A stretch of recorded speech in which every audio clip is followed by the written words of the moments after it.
सबसे ज्यादा आनंद शंकर जी से पूछा जाए कौन से दिन आता है तो शिव जी कहेंगे मुझे हरताली का तीज बड़ी पसंद है। शिव जी से पूछा वो क्यों? पार्वती जी ने जो तप करा था, साधना करी थी, उपास करा था, व्रत करा था, पार्वती जी ने ऐसा व्रत करा, ऐसा तप करा, ऐसी साधना करी, उस व्रत से मैं बड़ा प्रसन्न हूं। सबसे ज्यादा प्रसन्न मेरे शंकर हरताली का तीज के दिन होते, सबसे ज्यादा प्रसन्न। और माताओं से निवेदन रहा है, बार बार कहते हैं, आप अगर हरताली का तीज का व्रत नहीं भी करते हो तो भी 5-6 वृक्ष की 7 वृक्ष की पत्तियों को तोड़कर हरताली का तीज के दिन शंकर भगवान को समर्पित कर दो। शंकर जी उस व्रत को स्वीकार कर लेते हैं, इतने प्रसन्न हो जाते हैं मेरे देव। शिव की प्रसन्नता है हरताली का तीज का व्रत। सबसे सरल देव एक ही है, कौन से है? जम के बोलो जरा। देव अधिदेव महादेव, बहुत सरल। बाकी के देवता उनको तो चंदन लगाओ, उपटन लगाओ, कपड़े पहनाओ, आभूषण पहनाओ, ये धराओ वो धराओ, भोग लगाओ। इनके तो कुछ मत धराओ, 1 लोटा पानी, 3 बार ताली, बम बम बोला, अपने घर जाओ। अच्छा, शिव जी के मंदिर में बैठने की भी जगह नहीं होती। राम जी के मंदिर में जाओ तो थोड़ा बैठ जाओ, भगवान विष्णु के मंदिर में जाओ तो बैठ जाओ, शंकर जी के मंदिर में बैठने की भी जगह नहीं होती, क्योंकि लोग पानी इतना ढोल के जाते, साड़ी भी बचा के चलना पड़ती है। तो शिव जी कहते हैं मेरे पास मत बैठो, मेरे पास बैठकर समय बर्बाद मत करो।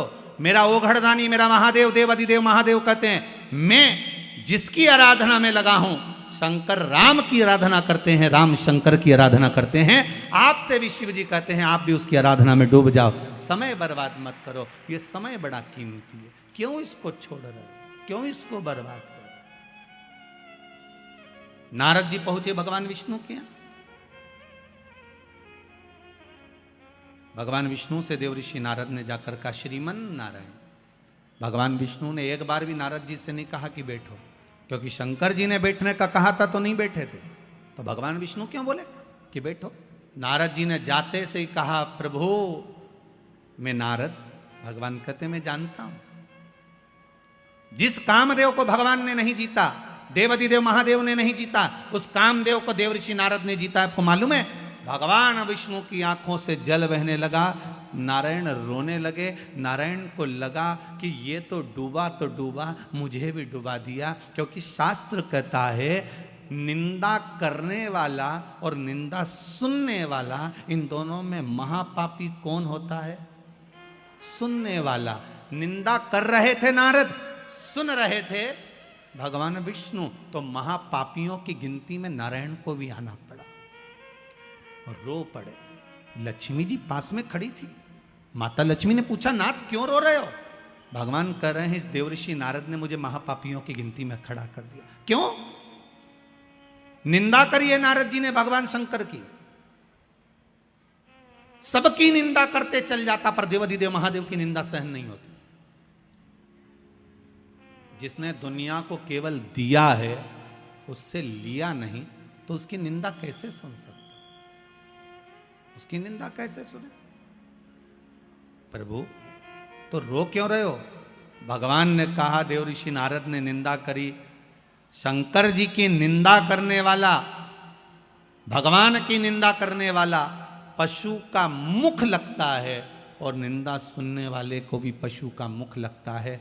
नारद जी ने तो अपनी गति बिगाड़ ली। ये नारद को तो बंदर का मुख लगेगा, पर मैंने निंदा सुनी है इसलिए मुझे घोड़े का मुख लगेगा।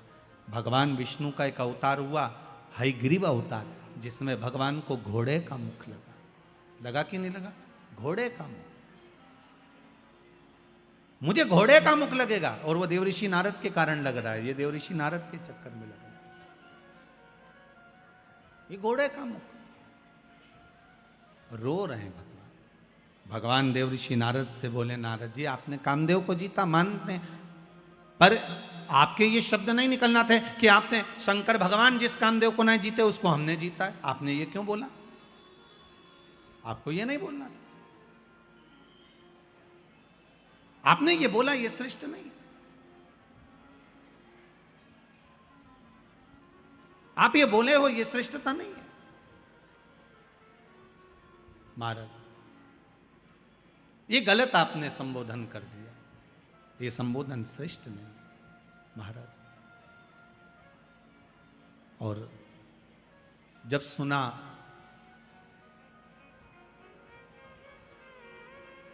जब श्रवण किया,